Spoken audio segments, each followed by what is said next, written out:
जय श्री राम। श्री शुभ ज्योतिष में आपका स्वागत है। आज हम बात कर रहे हैं 14 जनवरी 2026 माघ कृष्ण पक्ष की एकादशी, जिसे षठ तिला एकादशी कहते हैं। षठ तिला एकादशी का बहुत ही ज़्यादा हमारे सनातन हिंदू धर्म में महत्व है।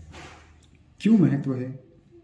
क्योंकि इस दिन इन 6 काम के करने से आपके ग्रह दोषों का निवारण होता है, आपके पापों का निवारण होता है और आप जो स्वर्ग आदि सुखों को भोगना चाहते हैं उसकी प्राप्ति होती है। लेकिन कैसे? इसका विधान क्या है? इसका विधान ये है कि इस दिन आपको षठ तिला एकादशी के दिन आपको प्रातःकाल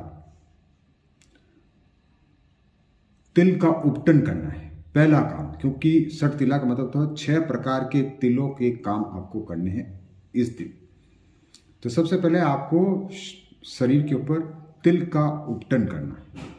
ठीक है, तिल का जो उपटन होता है सौंदर्य के लिए वो। दूसरा है,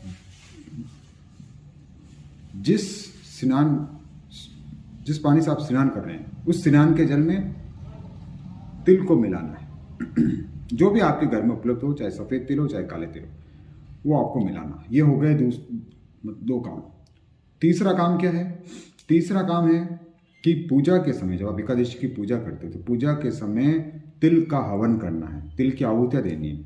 चाहे वो गणेश जी की हो, चाहे आपके कुल देवी हो, देवी देवता जो भी जिसकी भी आप पूजा करते हैं उनकी आहुति देनी है। और विष्णु भगवान जिनका आप व्रत रखते हैं उनकी भी आहुति देनी है। तो ये हो गए कितने? 3 काम हो गए। इसके बाद में चौथा काम क्या है? चौथा काम है तिल का तर्पण। जब हवन की समाप्ति हो जाए, छोटा सा हवन करना है, हवन की समाप्ति हो जाए, तिल का तर्पण करना है। आप चाहें तो देवताओं को भी कर सकते हैं, आप चाहें तो पितरों के निमित्त भी कर सकते हैं। देवताओं का ऐसा होता है, पितरों का ऐसा होता है। तो ये क्या हो गया? चौथा काम हो गया तिल का तर्पण। अब 5वां काम क्या है? 5वां काम ये है कि आपको तिल का दान करना है। मंदिर में कर सकते हैं, छोटे बच्चों को कर सकते हैं, जरूरतमंद को कर सकते हैं। और इसके बाद में छठा काम रहता है तिल का भोजन। आप जब भी भोजन करें, एकादशी का व्रत पारण करें, तो आपको तिल का भोजन।